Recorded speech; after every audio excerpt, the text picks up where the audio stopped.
Hello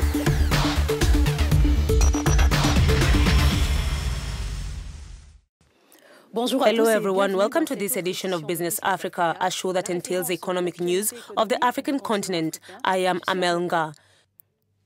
Showcasing this issue, focus on the Rwandan economy as close to 6.8 million voters are preparing to elect their new president on August 4th.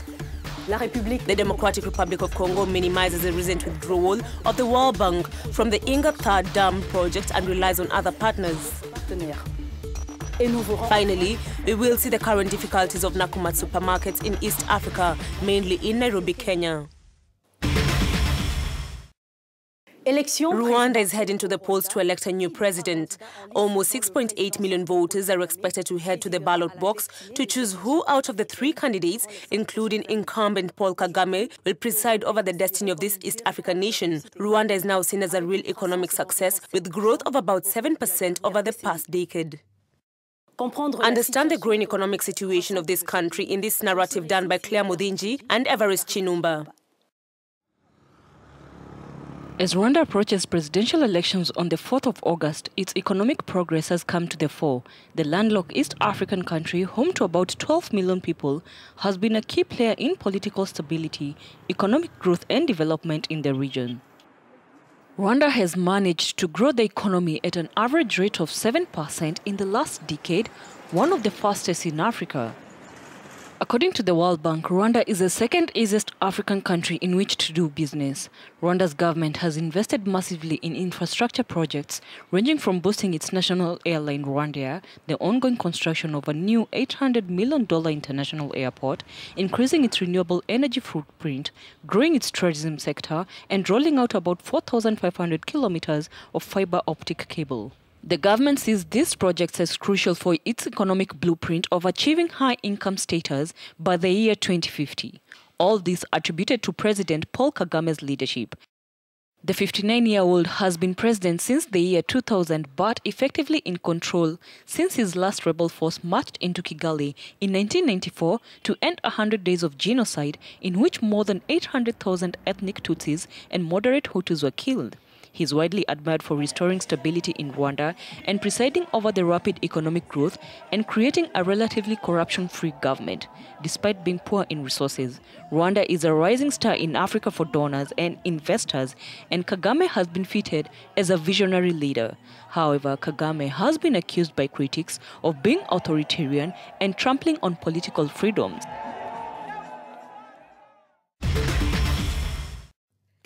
And to stay within the framework of the general elections, especially presidential, we receive economist Odhiambo Ramogi, Chief Executive Officer of the Elim Consulting, based in Nairobi, Kenya. Hello, Mr. Odhiambo Ramogi, and welcome to Business Africa.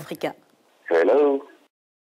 Two East African countries, Kenya and Rwanda, are holding elections this August. How can we compare the economy of these two countries as Rwanda's growth has reached an average of 7% over the last decade, while that of Kenya has fluctuated around 5%? Kenya is not, as it were, lagging behind because last year the country did 6%. That is still progress. But of course, as compared to Rwanda, it is lagging behind. And so it's a good thing that both nations are performing well, perhaps further confirming the fact that the structural adjustments in Africa are yielding fruit, even though they are still very unpopular. It's very difficult to say growth, especially in a developing economy, has been all-inclusive because growth would be driven by 1, 2, or 3 sectors at any given time. And in Kenya, there has been construction and a little bit of ICT. I think Rwanda also has invested significantly in ICT. And so in the long term, there is no such thing as a linear growth. It's all inclusive. In the short run, however, what works best will be favored to ensure that growth moves faster. Kenya is going to an election in the midst of drought that affected maize crops and had an impact on inflation, among other challenges. How do you consider these factors during this period? The drought that we saw year that, of course, whose impact spilled over to this year.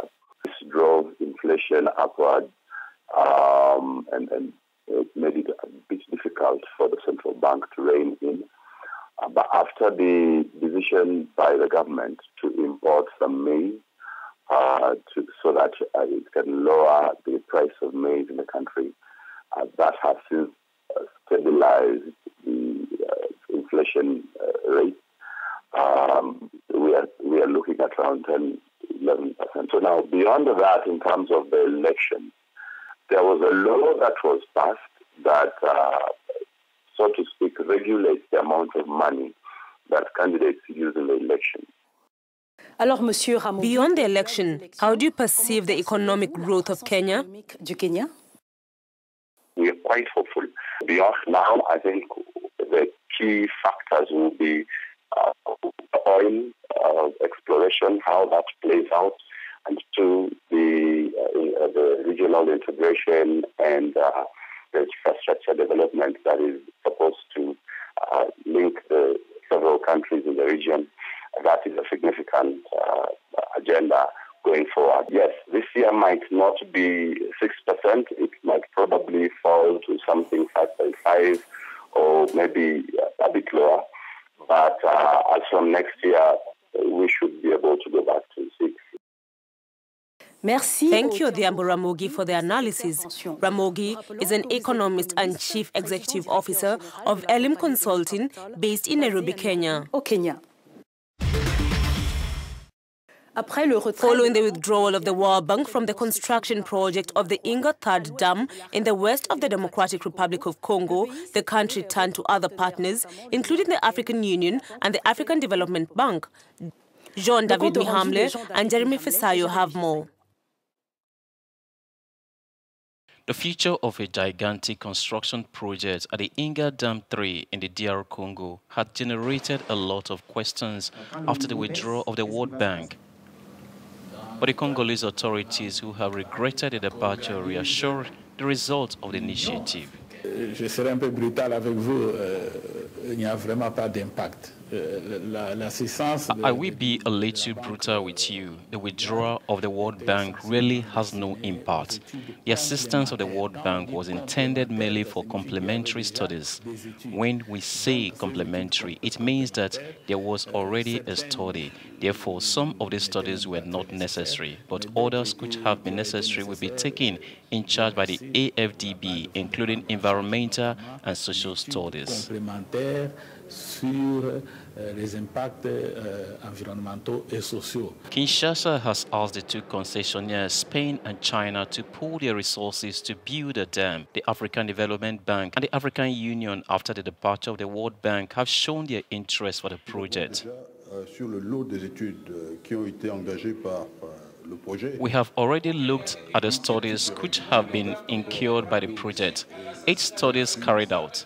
There are still 2 or 3. Therefore, it was necessary that we find a responsible mission. We give indications on the technical calendar from the point of view of the discussions with the dealers, developers. In the case of species, there are still 2 or 3 studies to be done, and these are the studies in reality which will determine the definitive target of the project.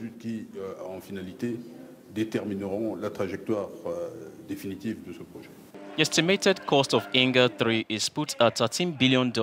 Once completed, the dam will produce between 5,000 megawatts and 8,000 megawatts.